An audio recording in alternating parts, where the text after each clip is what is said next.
अस्सलाम वालेकुम नाजरीन। सरकारी मुलाजिमीन के लिए आज की अहम खबरें। मुलाजिमीन का बोझ कम करने का फैसला। गोल्डन हैंडशेक देने, स्केल 1 से 5 असामियां आउटसोर्स करने की तजवीज़। पेंशन 30 जून 2025 की सतह पर 3 साल तक मुंजामिद।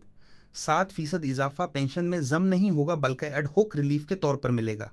तफसीलत के मुताबिक वफाकी हुकूमत ने 5 लाख से ज़्यादा रिटायर्ड मुलाजिमीन की पेंशन को 30 जून 2025 की सतह पर 3 साल या हुकूमती मंजूरी तक मुंजमद कर दिया। वफाकी बजट 2025-26 में पेंशन में 7% इजाफा 30 जून 2025 की पेंशन से अलग दिया जाएगा।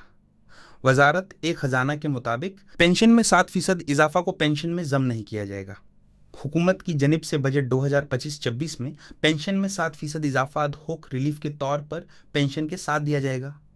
पेंशन में इजाफे का फैसला हर 3 साल बाद पेंशन कमीशन की सिफारिशात पर किया जाएगा। ये हुकूमत की जनिब से पेंशन में बेसलाइन में तब्दीली की मंजूरी के साथ मंशूर किया गया है। वफाकी हुकूमत ने पेंशन इस्लाहत के तहत पेंशनर्स की 30 जून 2025 की पेंशन को बेसलाइन कर दिया है और 3 साल के लिए मौजूदा सतह पर मुंजमद कर दिया है। आज की दूसरी खबर, मुलाजिमीन का बोझ कम करने का फैसला। तफसीलत के मुताबिक सेक्रेटरी एस्टैब्लिशमेंट ने कहा है कि वफाकी हुकूमत कई इदारों को खत्म करना चाहती है। हुकूमत ने बोझ कम करने के लिए सिविल सर्वेंट्स एक्ट 1973 में तरमीम की तजवीज़ की है। मीडिया रिपोर्ट के मुताबिक सेक्रेटरी एस्टैब्लिशमेंट का कहना है कि इस तरमीम में सिविल सर्वेंट्स के असासे डिक्लेयर करने की तजवीज़ है। आईनी तरमीम के बाद कई काम सूबों को मुंतकिल कर दिए गए। हुकूमत कई इदारों को ख़त्म और कई का इंतजाम करेगी। सेक्रेटरी एस्टैब्लिशमेंट ने कहा कि वफाकी हुकूमत कई ऐसी इदारों को ख़त्म करना चाहती है। वफाकी इदारों के ज़्यादा मुलाजिमीन को सरप्लस पूल में नहीं भेज सकते। हुकूमत ने इन मुलाजिमीन की मुलाजमत से अलहदागी के लिए पैकेज तैयार करने की तजवीज़ दी है। सेक्रेटरी एस्टैब्लिशमेंट ने कहा कि हुकूमत की राइट साइजिंग कमेटी ऐसे इदारों को बंद करने के लिए काम कर रही है। वफाकी हुकूमत मुलाजिमीन का बोझ कम करना चाहती है। टेक्नोलॉजी के दौर में ज़्यादा असामियों की ज़रूरत नहीं रही है। एक अफसर के साथ 6 माह तहत अमला होता है, टेक्नोलॉजी के बाद अब वो 2 माह तहत तक महदूद कर देंगे। उन्होंने कहा कि ये सारे मुलाजिमीन को घर भेजने का प्लान नहीं है। सरकारी मुलाजिमीन को गोल्डन हैंडशेक दिया जाएगा। ग्रेड 1 से 5 तक की असामियां आउटसोर्स कर दी जाएंगी। ऐसा करने से पेंशन बिल में नुमायान कमी होगी। कौमी असम्बली की कायमा कमेटी बराए कबीना सेक्रेटेरिएट ने सिविल सर्वेंट तरमीम बिल 2024 की मंजूरी दे दी। चेयरमैन मलिक अबरार की ज़ाहिर ए सदारत कौमी असम्बली कायमा कमेटी बराए कबीना सेक्रेटारियत का इजलास हुआ, जिसमें सिविल सर्वेंट तरमीमी बिल 2024 की मंजूरी दी गई।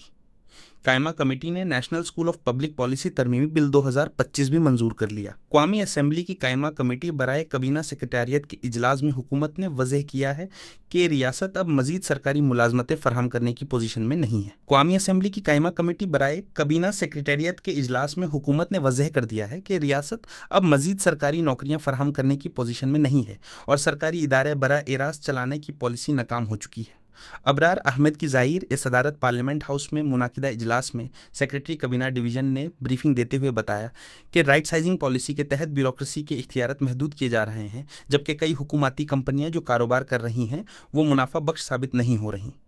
सेक्रेटरी के मुताबिक इन कंपनियों को या तो बंद किया जाएगा या निजकरी के जरिए चलाया जाएगा। इस दौरान गैर ज़रूरी सरकारी मुलाजिमीन को सरप्लस पूल में रखा जाएगा और मुख्तलिफ वजारतों में उनका इंतजाम किया जाएगा।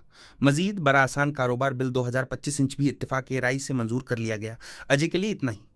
अल्लाह हाफिज़।